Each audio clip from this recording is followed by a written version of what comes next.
otra manera de solucionar triángulos rectángulos es por semejanza.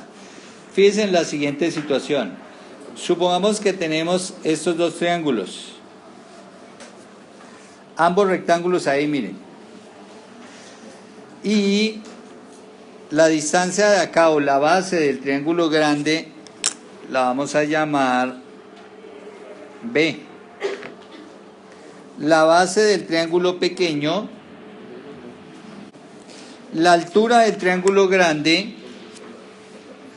la voy a llamar M y la altura del triángulo pequeño la voy a llamar N.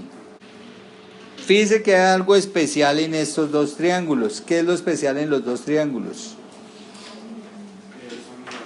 Bueno, fíjense que lo especial es que comparten este ángulo. Ese ángulo es el mismo en los dos triángulos, ¿sí o no? Pero este ángulo de 90 grados, pues ambos tienen ángulo de 90 grados. Por lo tanto, este ángulo de acá es este mismo ángulo de acá, miren. Tiene el mismo valor. Cuando eso pasa, que los tres ángulos de un triángulo son iguales, se dice que los triángulos son semejantes. Y los triángulos semejantes guardan proporciones. ¿Cómo son las proporciones? Ojo, la base del triángulo grande es a la base del triángulo pequeño. Pero hay una cosa aquí con la base del triángulo pequeño. Bueno, cambié de nombre porque no le había puesto nombre a la base.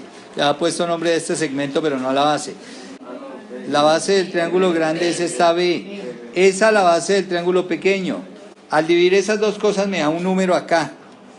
Resulta que si divido ahora las alturas, pero de la misma manera, empiezo por el triángulo grande, ¿no? Como abajo empecé por el triángulo grande, la base del grande a la base del pequeño, la altura del grande a la altura del pequeño. O sea, M sobre N, ¿cierto? Esa relación me vuelve a arrojar el mismo número. ¿Cómo? ¿Qué me falta? Las hipotenusas.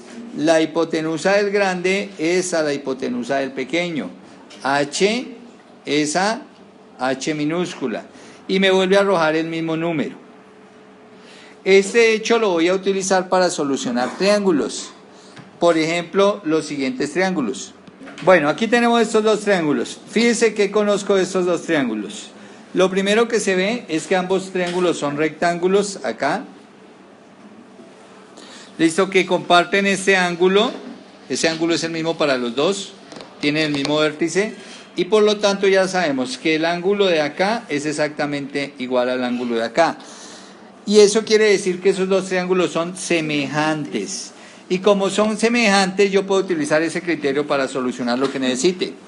Fíjense, del triángulo pequeño tenemos la base que es 10 centímetros y la altura que es 5 centímetros. Si yo pretendo solucionar el triángulo grande, solo tengo la hipotenusa que son 22 centímetros. Pero fíjese que no conozco ángulos. O bueno, conozco el de 90 grados, pero acá estos dos ángulos no los conozco. No podría utilizar relaciones trigonométricas. Tampoco podría utilizar teorema de Pitágoras porque solo conozco un lado del triángulo. Entonces no podría solucionar el triángulo. Pero si utilizo el hecho de la semejanza, sí puedo. Y entonces, ¿cómo se hace? Entonces, por triángulos semejantes. Supongamos que yo quiero empezar por hallar la base del triángulo grande. ¿Cuánto es la base del triángulo grande? T. La base del triángulo grande es a la base del triángulo pequeño. ¿Cuánto es la base del triángulo pequeño? 10 centímetros. ¿Cómo? Ahora necesito dos partes conocidas. La altura del grande es M, ¿cierto? Es a la altura del pequeño. Pero fíjense que hasta ahí tendría dos incógnitas. Tendré que seguir relacionando, ¿cierto? Entonces, ¿como quién? ¿Qué me falta relacionar?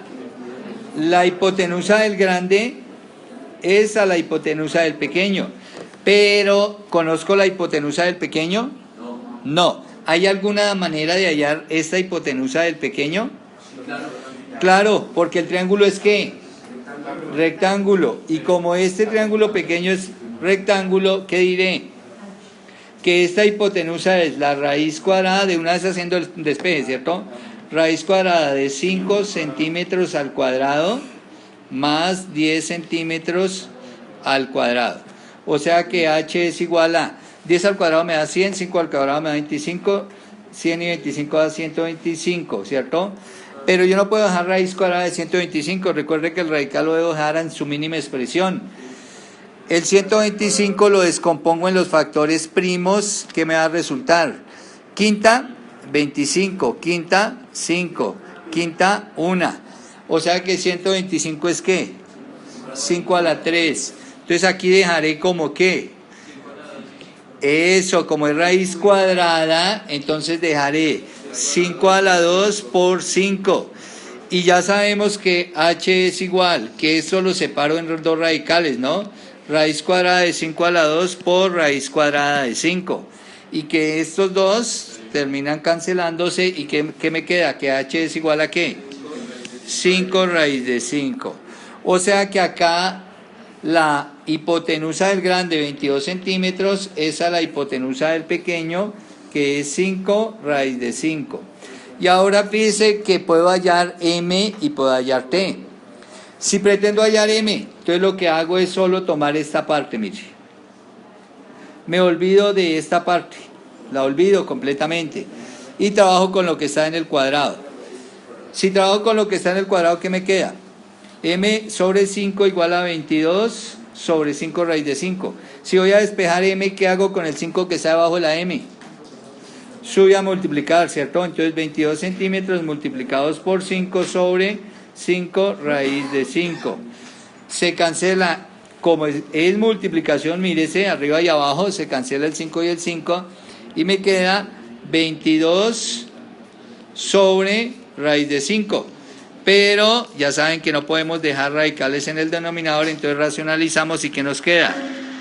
22 raíz de 5 sobre 5. Y ahí hemos hallado ¿qué? El valor de m.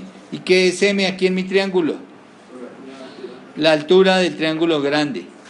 Y de paso puedo hallar también la altura del triángulo pequeño, porque entonces ya asumo la relación de la otra manera. ¿Qué otra relación asumo ahí? Pues la otra parte, que t es a quién. T es a 10 centímetros, ¿como quién? 22 centímetros es a 5 raíz de 5, ¿cierto? Y ahora despejo t. Entonces t es igual a ¿qué? A 22 centímetros por 10, ¿cierto? Bueno, esos 10 son centímetros, al igual que este 5 raíz de 5 son centímetros. Esto se cancela. Fíjense que lo único, mire, comparado con lo anterior, ¿qué va a pasar? Que aquí atrás estaba multiplicando por 5, ahora aquí ¿por cuánto estoy multiplicando? Por 10, o sea, por el doble. O sea, que ¿cuánto me dará la respuesta? El doble, 44 raíz de 5 sobre 5. El doble de lo que teníamos acá, ¿cierto? Miren. Si aquí nos había dado 22 raíz de 5 sobre 5, porque aquí estábamos manejando era 5, aquí estoy manejando 10, el doble, pues la respuesta es el doble, 44 raíz de 5 sobre 5. Y ahí quedó resuelto el triángulo, fíjese, a partir de semejanza de triángulos. Ahora, supongamos que adicional a todo esto nos piden hallar este ángulo, de una vez bauticémoslo. Nos piden hallar el ángulo como el ángulo en m mayúscula. Listo, lo llamé m mayúscula porque fíjense que esta m es el opuesto de este ángulo y entonces será el ángulo m mayúscula. ¿Qué tal si me piden hallar el ángulo m mayúscula? Entonces lo puedo hacer con cualquiera de los dos triángulos. Supongamos que voy a trabajar con el triángulo pequeño. En el triángulo pequeño, como tengo los tres lados del triángulo, puedo utilizar cualquiera de las relaciones trigonométricas. Cualquiera, seno, coseno o tangente. Bueno, me voy a ir por tangente porque es la que más me gusta a mí. Entonces voy a decir, tangente del ángulo NM es igual a, como voy con el triángulo pequeño, tangente es cateto opuesto al ángulo NM. 5 es el opuesto, ¿cierto? 5 centímetros sobre cateto adyacente 10 centímetros, el adyacente al ángulo en M, 10 centímetros. Y entonces me queda 5 sobre 10 centímetros. Cancelo los centímetros como los centímetros, quinta 1, quinta 2. Y entonces, ¿qué me queda? Tangente de M igual a 1/2. Y ahora lo que hago es ir a la calculadora, y en la calculadora hay una función que dice tangente a la -1. Y tomo tangente a la -1 de 1/2 y me da el valor del ángulo M. En sus calculadoras, ¿cuánto les da el ángulo M? Bueno, y ese ángulo M da 26.56 grados. Y fíjense que puedo combinar relaciones trigonométricas, teorema de Pitágoras y semejanza de triángulos. Todo se puede combinar y es válido para solucionar triángulos rectángulos.